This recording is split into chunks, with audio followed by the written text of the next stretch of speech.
Meghan Markle could sneeze into a handkerchief and they would have an issue with how she held the handkerchief, how she sneezed, and how she held herself. She doesn't need to do anything to justify herself to nobody. The reality is, as you ask the question, is she being treated unfairly? Yes, she's being treated unfairly, unjustly, unreasonably. It's totally out of proportion. It makes no sense whatsoever. What the British media is doing, let me tell you what the British media is doing. The British media has a singular purpose, and that singular purpose is to weaponize whatever success that Meghan Markle makes to aggravate and trigger racist, sexist, and misogynist attacks against her. That is what the British media is doing.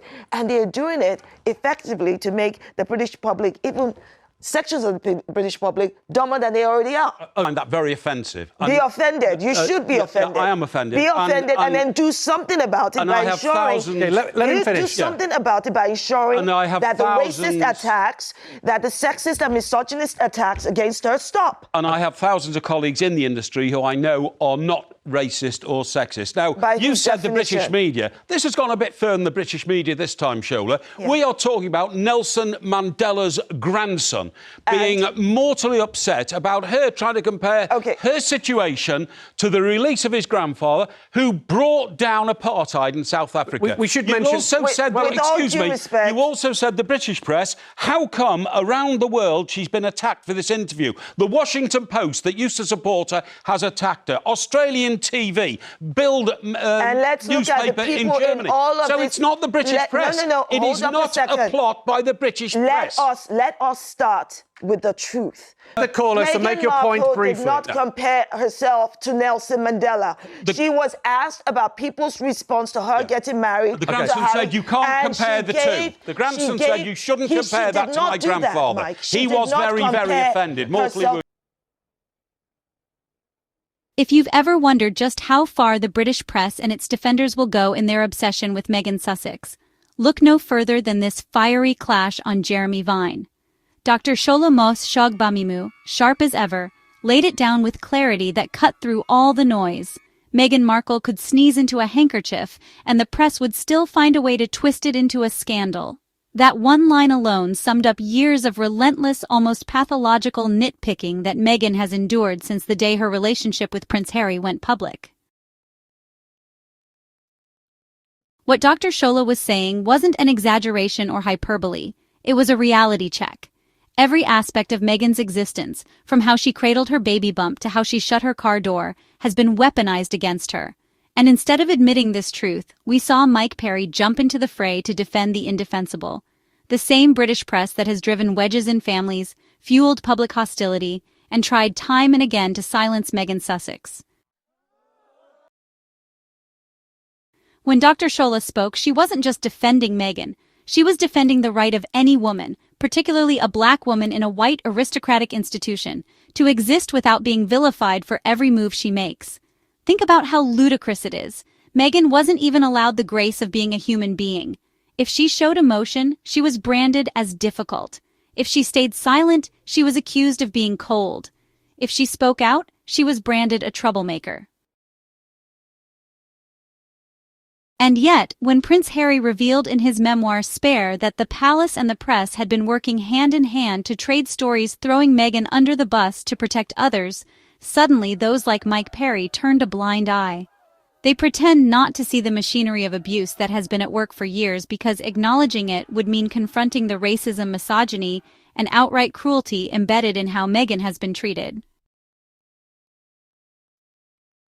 What Dr. Shola did in that moment was call out the hypocrisy, not just of the press, but of the entire ecosystem that enables them. Her statement about Meghan sneezing into a handkerchief was a metaphor for the way even the most ordinary, mundane actions are blown out of proportion. Remember the baby bump scandal? When Meghan touched her stomach, it was mocked as virtue-signaling motherhood. But when Kate Middleton did the exact same thing, the headlines praised her for being tender and maternal. When Meghan closed her own car door, it was treated as breaking royal protocol, while when other royals did it, it was applauded as modern and independent. These double standards weren't accidental.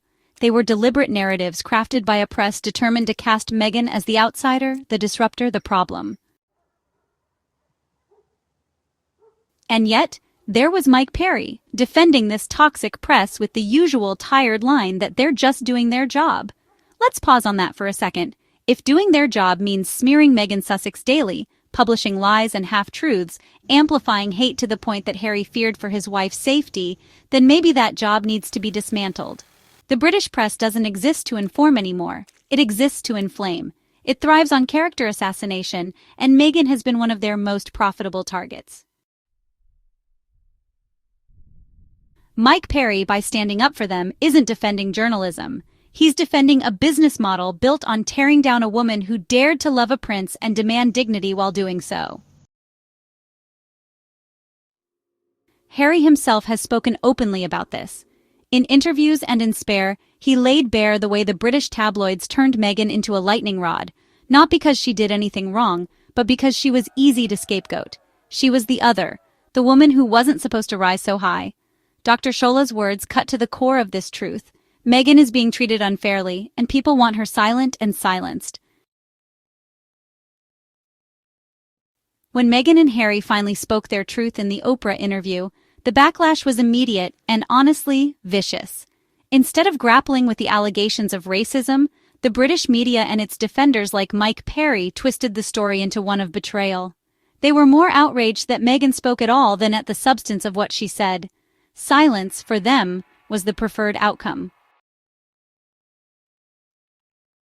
What makes this clash on Jeremy Vine even more significant is that it reflects a broader pattern. Women like Dr. Shola, who speak out against injustice, often get branded as angry or divisive, but in reality, they are holding up a mirror to society. And what's reflected back is uncomfortable. The truth is that Meghan Sussex has become the litmus test for how honest Britain wants to be about race, gender, and class. To dismiss Meghan's experiences, as Mike Parry did, is to dismiss the mountain of evidence that shows how different her treatment was compared to other royals. It's to gaslight not just Meghan, but everyone watching who can see the pattern clearly. Think about it. If Meghan was truly the problem, why did so many others, from Harry himself to respected figures in media, politics, and activism, come forward to point out the abuse? Why would Harry and Meghan, two people who wanted nothing more than to serve, feel compelled to leave the country altogether? The press, and by extension their defenders, want to paint them as traitors who abandoned duty. But the reality is that they were driven out by headlines that compared Meghan's baby to a chimpanzee, driven out by columnists who questioned her very right to exist in the royal family, driven out by a machine that wanted her diminished. And yet, what was Mike Parry's response? To wave it all away? To pretend the British press are the victims of unfair criticism? This is where the dishonesty lies. Defending the press in this situation isn't neutrality. It's complicity. It's saying that the destruction of Meghan's reputation is acceptable collateral in the pursuit of sensationalism. It's ignoring Harry's warnings that history was repeating itself, that the same forces that hounded his mother Diana to her death were now targeting his wife.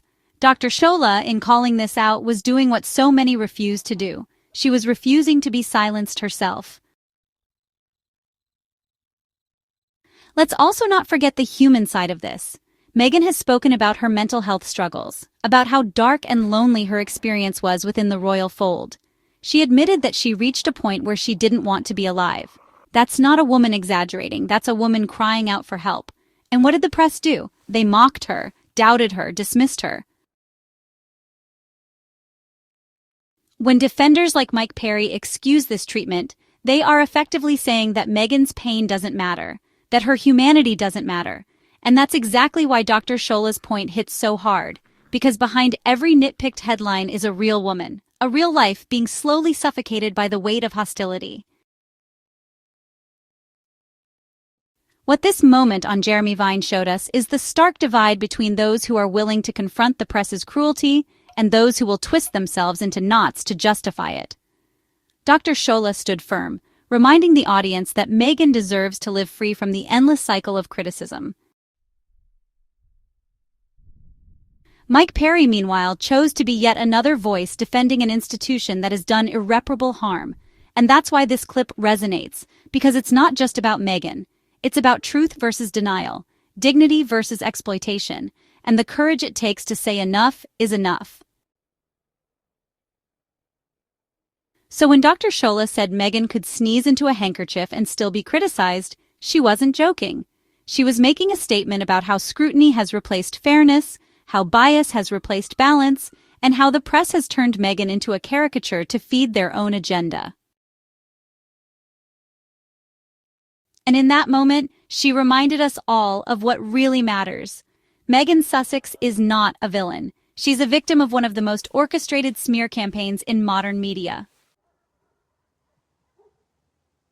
And the likes of Mike Parry, in defending that campaign, expose exactly where their loyalties lie. Not with truth, not with justice, but with the toxic machinery of the British press.